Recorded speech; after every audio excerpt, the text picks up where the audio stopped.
Quand on veut lancer son podcast, ça peut facilement devenir le parcours du combattant. Quel matériel choisir, quel logiciel utiliser, bref, un tas de questions peuvent se poser sur votre chemin.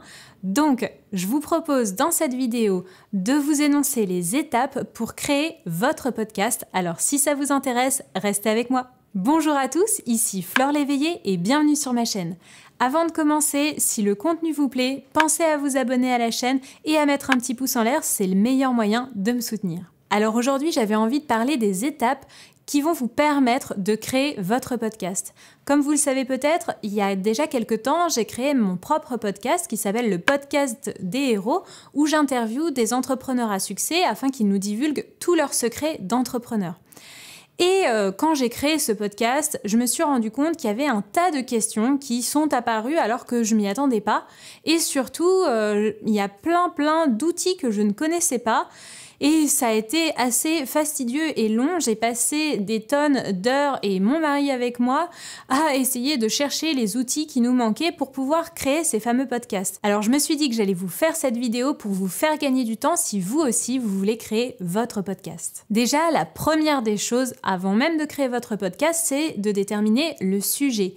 Pourquoi vous proposez ce que vous proposez, en quoi ça va être intéressant. Donc déjà de réfléchir vraiment à ce qui vous passionne, à ce qui vous intéresse et puis de penser à un nom un peu percutant qui va vraiment donner envie à vos auditeurs d'aller cliquer sur le bouton pour écouter votre podcast. Donc là, je vous invite déjà à regarder un petit peu ce qui se fait, de vous inspirer des podcasts qui existent déjà ou de vidéos YouTube qui existent déjà sur le sujet. Ça peut vous donner des pistes de réflexion.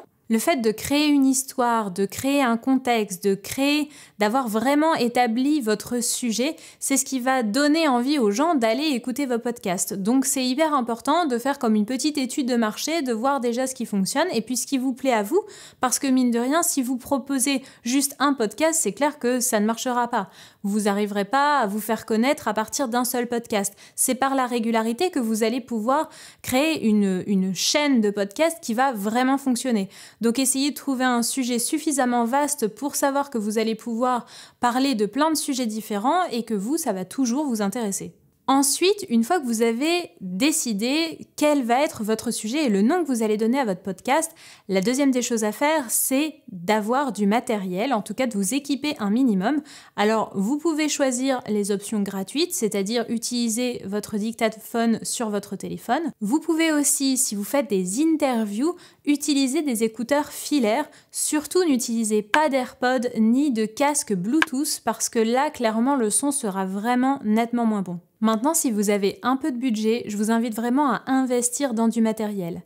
Le podcast, il n'y a pas de vidéo, c'est uniquement de l'audio, donc c'est important de miser quand même sur un audio de bonne qualité. C'est ce qui va donner aussi envie à vos auditeurs vraiment de vous écouter jusqu'au bout. Donc je vous invite à vous tourner vers des micros pour ordinateur ou smartphone de la marque Rode. Je vais vous mettre les liens dans la description avec plusieurs exemples de micros que je vous recommande. Évidemment, ne vous attendez pas non plus à un son d'une qualité studio, puisque là, évidemment, il faut un matériel qui coûte extrêmement cher et qui est enregistré dans des conditions bien différentes que vous à la maison. La troisième étape, c'est l'enregistrement. Donc maintenant que vous avez décidé de votre sujet, que vous avez votre matériel, maintenant c'est l'étape d'enregistrement concrètement. Alors concrètement, ce qu'il vous faut impérativement, c'est une pièce fermée où vous êtes seul. Cette pièce, c'est important qu'elle ne soit pas réverbérante, donc évitez d'enregistrer dans votre cuisine ou dans votre salle de bain parce que là, il y a du carrelage, des glaces, etc. et ça peut créer un son qui sera vraiment pas très agréable à l'oreille. Idem, évitez de choisir une pièce qui soit bruyante, comme par exemple dans votre cuisine, il peut y avoir des bruits de frigo, ce genre de choses. Donc faites bien attention aux petits bruits un peu sourds où on ne se rend pas forcément compte mais qui finalement vont vraiment s'entendre à l'écoute. Une fois que vous vous êtes isolé seul dans une pièce et que au niveau du son c'est plutôt correct, dans ces cas-là, ce qu'il vous faut impérativement, c'est un logiciel qui va vous permettre d'enregistrer chaque voix sur une bande séparée. Si par exemple vous faites une interview. Bien sûr, si vous êtes seul, là dans ces cas-là, aucun problème, vous pouvez directement le faire sur votre dictaphone, etc. Mais si par contre vous êtes deux par exemple, que vous appelez quelqu'un à l'étranger, ou ailleurs que chez vous en tout cas, il vous faut impérativement 2 bandes pour pouvoir travailler sur les 2 séparément. Par exemple, si mettons vous faites une interview et que vous rigolez au moment où l'autre dit quelque chose, ou alors vous dites un mot en même temps que l'autre, là ça peut facilement devenir inaudible. Donc il faut vous permettre en fait d'avoir cette flexibilité et pouvoir travailler sur les 2 bandes son séparément. Dans ces cas-là, il y a des petits logiciels qui existent, comme par exemple Ecamm Recorder qui fonctionne avec Skype, où vous avez également Zencastr qui là est payant, donc c'est à peu près 30 € par mois si je ne dis pas de bêtises, donc c'est quand même assez cher, sachant que Ecamm Recorder c'est 30 € mais pour toujours. Donc voilà, et la différence aussi avec Zencastr, c'est que soi-disant le son est meilleur. Bon, là j'ai quand même des petits doutes parce que pour avoir essayé les 2, je vois pas grande différence. Mais par contre, je dirais que l'inconvénient pour moi avec Zencastr, c'est qu'on ne peut pas se voir, donc c'est uniquement vraiment au niveau audio. Donc quand vous faites une interview, je sais pas vous, mais moi je préfère voir la personne en direct. Pour moi, c'est plus agréable de la voir en live. Et c'est vrai que le fait de pouvoir d'utiliser Skype avec Ecamm Recorder, pour moi, c'est beaucoup plus agréable et fluide pour avoir vraiment quelque chose d'authentique et d'agréable à l'écoute. Il vous faut également un logiciel de mixage, c'est ce qui va vous permettre de nettoyer les voix, si jamais il y a eu des petits bruits parasites, de pouvoir les enlever, de pouvoir couper les bandes son si jamais par exemple il y a un passage que vous ne voulez pas mettre, etc. Donc ça c'est hyper important d'en avoir. Donc si jamais vous avez vraiment du budget, que vous adorez tout ce qui est hyper technique, etc., vous pouvez utiliser un logiciel professionnel de type Pro Tools ou Logic Pro, mais là c'est quand même un sacré budget. Maintenant, si vous voulez pas du tout accorder de budget, que vous voulez vraiment quelque chose de gratuit, vous pouvez vous tourner vers GarageBand ou Audacity, et si vous avez un tout petit peu de budget, vous pouvez vous tourner vers un logiciel tel que Reaper. Évidemment, encore une fois, je vous remettrai tous les noms dans la description pour que vous puissiez choisir lequel vous convient le mieux. Une fois que vous avez enregistré, bon, c'est génial, vous avez votre enregistrement, maintenant c'est le moment de passer au mixage. Donc là, bon courage parce que mine de rien, c'est quand même un peu de boulot, clairement. Moi, j'ai la chance énorme d'avoir un ingénieur du son dans la famille et donc du coup, c'est lui qui s'occupe de ça pour moi. C'est vrai que c'est un sacré boulot et quand on ne connaît pas, on peut facilement passer beaucoup de temps. C'est pour ça que ne vous découragez pas, vous allez apprendre et développer cette compétence sur le tas et c'est ok en fait de ne pas chercher la perfection tout de suite. Déjà, commencez quelque part, faites des petits bouts par-ci par-là et puis vous verrez qu'au fur et à mesure, vous maîtriserez de plus en plus l'outil pour faire des trucs de mieux en mieux. Et d'ailleurs, pensez à faire une petite introduction, à mettre une musique sympa derrière, etc. Déjà, posez le contexte avant de partir de but en blanc direct dans votre podcast. Commencez d'abord par faire une petite introduction pour expliquer aux gens en fait pourquoi vous faites le podcast, quel va être le sujet, etc.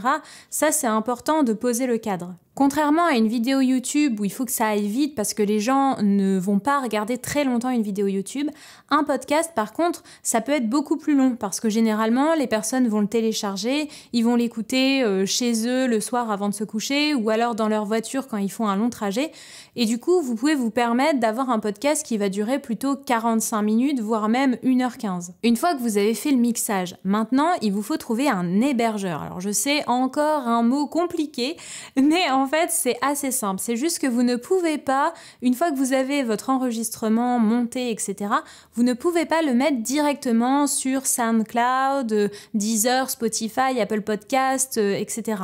Ça ne fonctionne pas comme ça. Vous devez le mettre sur un hébergeur.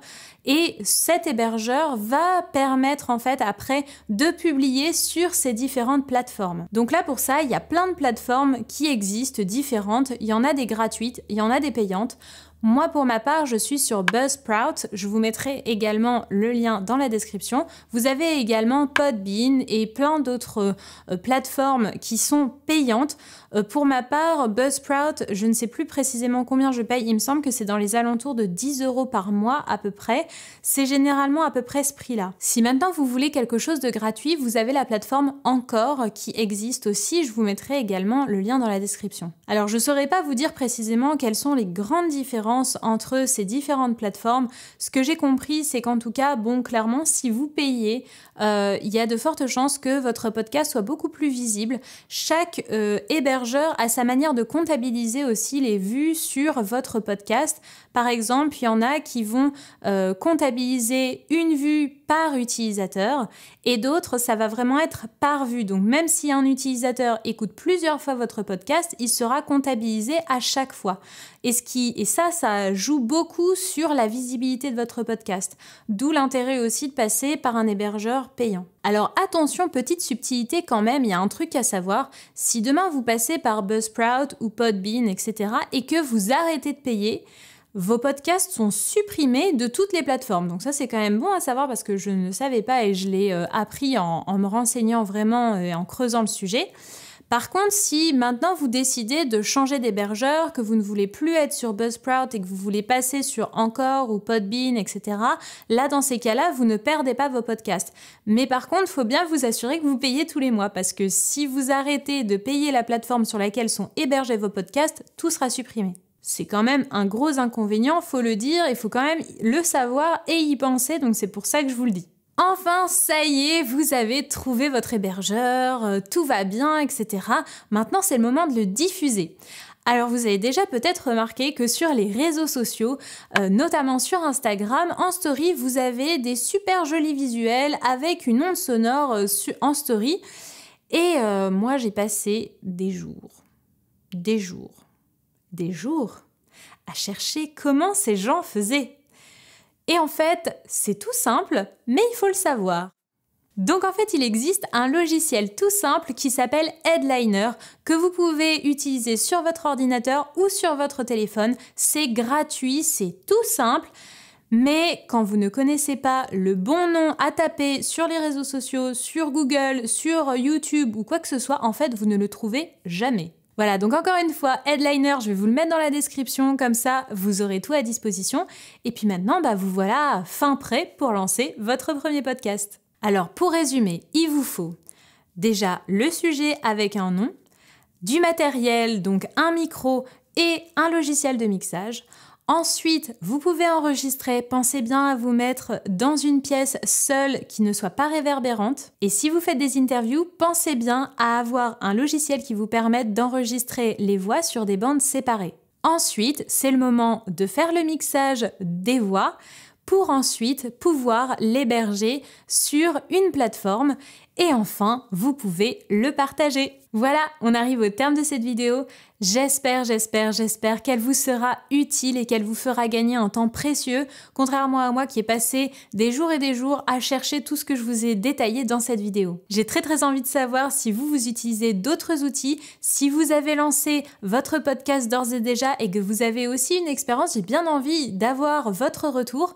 Et puis, si vous vous lancez enfin dans les podcasts et que vous utilisez les conseils de cette vidéo, je veux aussi avoir vos avis, vos retours, votre expérience. Voilà, donc mettez-moi tout ça en commentaire et je vous répondrai avec grand plaisir. Dans tous les cas, j'espère que cette vidéo vous a plu. Si c'est le cas, pensez à mettre un petit pouce en l'air et à vous abonner à la chaîne. Et puis si vous voulez du contenu inspirant au quotidien, vous pouvez me retrouver sur ma page Instagram, Flore l'éveillée. Voilà, je vous souhaite une très belle journée et je vous dis à la semaine prochaine.